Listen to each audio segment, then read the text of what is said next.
warahmatullahi wabarakatuh. Perkenalkan, nama saya Dini Anggraini. Pada hari ini saya akan memaparkan dua jenis hadis, yaitu hadis do'if dan hadis maudhu. Sebagai tugas akhir semester mata kuliah studi hadis dengan dosen pengampu mata kuliah, Ibu Profesor Dr. Hajah Marhumah MPD. Langsung saja, yang pertama saya akan menjelaskan mengenai hadis do'if. Apa sih yang dimaksud dengan hadis do'if? Hadis do'if adalah hadis yang di dalamnya tidak memiliki kesahihan dan tidak memiliki kehasanan. Di dalam hadis ini terdapat periwayatannya memiliki unsur pendustaan, kekeliruan, suka pelupa, suka maksiat, fasik, banyak berangan-angan, menyalahi kepercayaan, periwayatannya tidak dikenal, menganut bidah, dan tidak baik dalam hafalannya.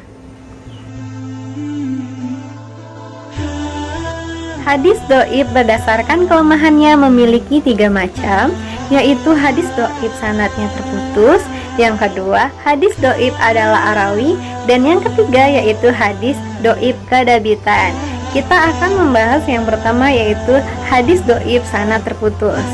Nah, dalam hadis do'if sanad terputus ini terbagi menjadi 2 macam. Yang pertama hadis do'if sanad terputus secara jelas, yang kedua yaitu hadis do'if sanad terputus secara khafi.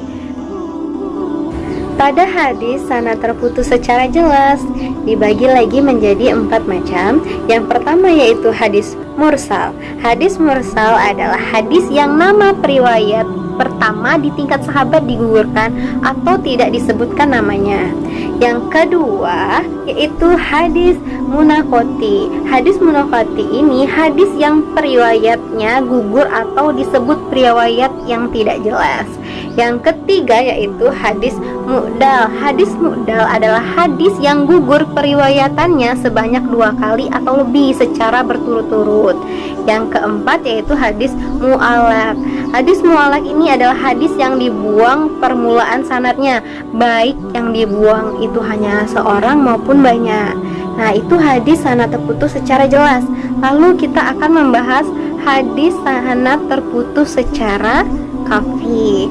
Nah, secara khafi hadis do'if terdiri dari hadis mudolas. Hadis mudolas ini adalah hadis yang disembunyikan aibnya. Nah, selanjutnya akan dibahas mengenai hadis do'if adalah arawi. Hadis do'if adalah arawi terdiri dari 2 macam, yaitu hadis maudhu dan hadis mad'uf. Hadis maudhu adalah hadis yang dibuat seakan-akan dari Rasulullah. Sedangkan hadis mad'uf adalah hadis yang ditinggalkan karena diriwayatkan oleh seorang yang tertuduh dusta dan nampak kefasikannya. Hadis do'if yang ketiga yaitu hadis do'if kadabitan. Hadis do'if ini terdiri dari 7 macam, yaitu hadis mungkar. Hadis mungkar adalah hadis yang hanya diriwayatkan secara sendiri oleh periwayatnya yang lemah. Yang kedua yaitu hadis mu'allal. Hadis mu'allal adalah hadis yang mengandung cacat yang dapat menodai kesahihan. Lalu yang ketiga adalah hadis mudraj. Hadis mudraj adalah hadis yang sanad atau matanya terdapat suatu tambahan. Yang keempat adalah hadis maqlub. Hadis maqlub adalah hadis yang terbalik lafalnya pada matan nama seseorang atau nasabnya dalam sanad. Yang kelima adalah hadis mazid fil mutasir al-asanid, yaitu hadis yang memiliki penambahan periwayatan tertentu dalam suatu sanad. Hadis yang keenam yaitu hadis muttorib, merupakan hadis yang di dalamnya masih terdapat perselisihan.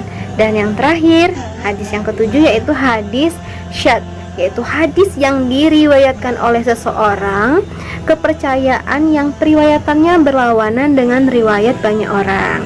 Nah, itu dari 3 macam jenis hadis dari kelemahannya. Berikutnya akan dijelaskan mengenai bagaimana cara mengetahui hadis itu do'if. Nih, untuk mengetahui hadis itu do'if ada 2 cara. Yang pertama itu meneliti apakah perawinya memiliki riwayat sambung. Dengan meneliti riwayat guru-guru murid dari kitab tarajum seperti Ta'zibul Kamal karya Al-Mizi dan sebagainya. Yang kedua yaitu mencari apakah perawi tersebut adil, dhabit atau tidak, dengan melihat kritik para ulama terhadap perawi tersebut. Apakah hadis itu divonis terpercaya, banyak salah, lemah dan sebagainya. Nah, berikut adalah contoh hadis dhaif.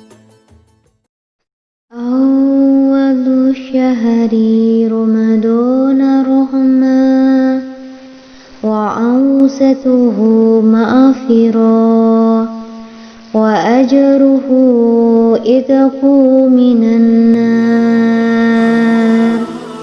Permulaan bulan Ramadan adalah rahmat, pertengahannya adalah makrifah, dan akhirnya adalah pembebasan dari api neraka. Hadis ini dikatakan oleh Imam Al-Uqayli dalam kitab Al-Du'afa Al-Qadir bahwa hadis ini tidak ada asalnya. Al-Albani juga mengatakan dalam kitab As-Sahih Al-Jami bahwa hadis ini lemah sekali. Ia juga mengatakan bahwa hadis ini termasuk hadis mungkar. Setelah membahas hadis dhaif, berikutnya akan dijelaskan mengenai hadis maudhu. Hadis maudhu, apa sih yang dimaksud dengan hadis maudhu?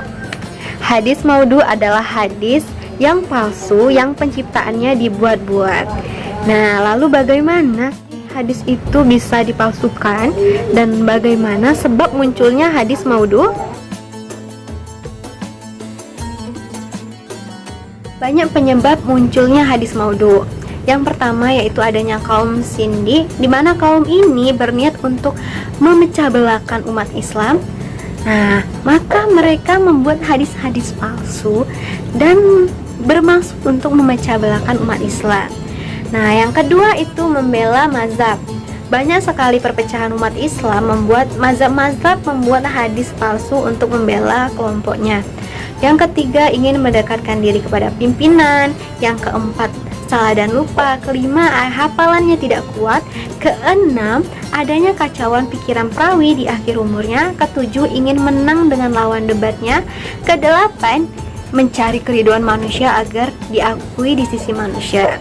Kesembilan, sebagai sarana tarbib, di mana untuk memberikan peringatan, dan takbib, memberi motivasi. Nah, untuk memberi motivasi dan peringatan ini banyak sekali pembuatan hadis atau membuat hadis sehingga hadis itu termasuk hadis yang palsu.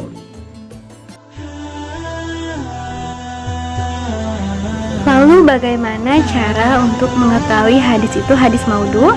Ada dua cara. Yang pertama, melihat dari tanda-tanda periwayatannya. Yang kedua yaitu melihat tanda-tanda pada matanya. Pada tanda-tanda periwayatannya ada tiga cara. Yang pertama, adanya pengakuan dari pelakunya. Yang kedua, tidak sesuai dengan fakta sejarah.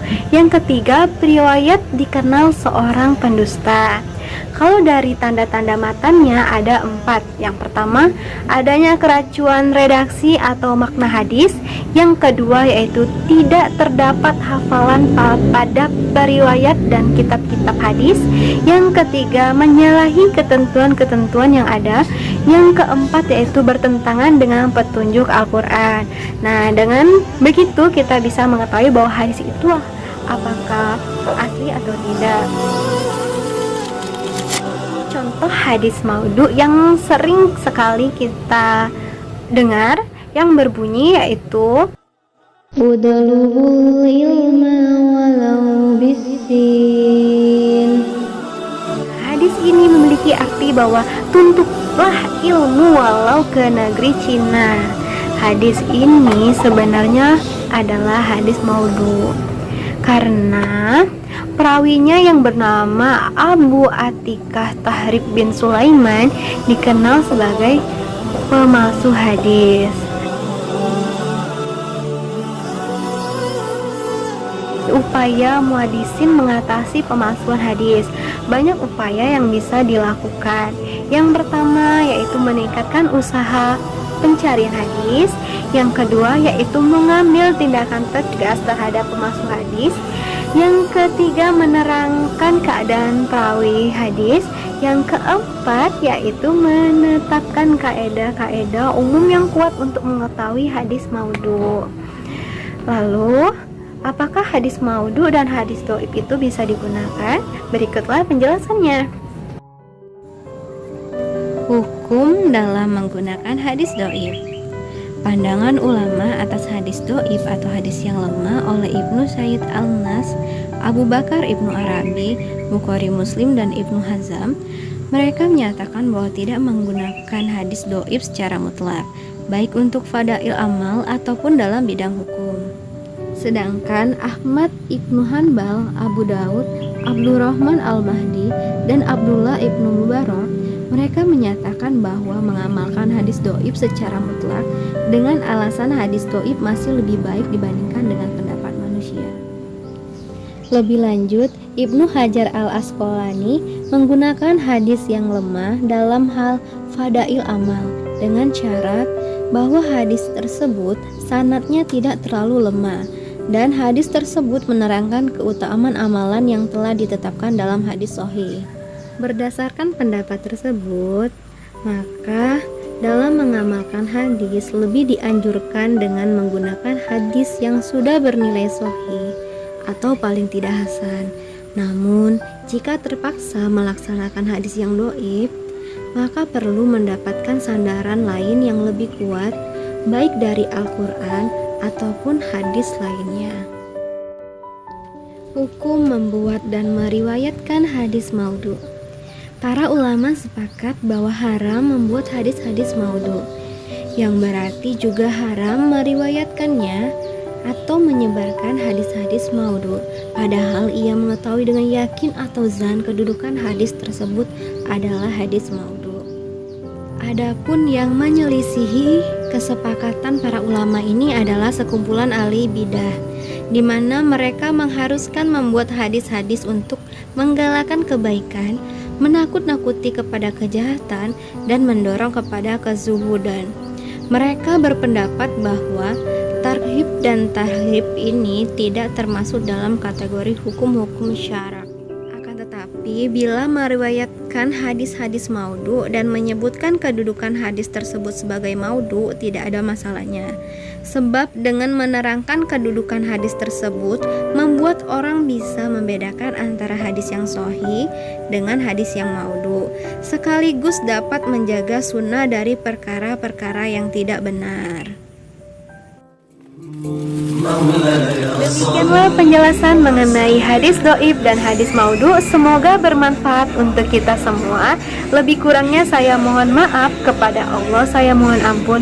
Sesungguhnya kesempurnaan hanya milik Allah Ta'ala.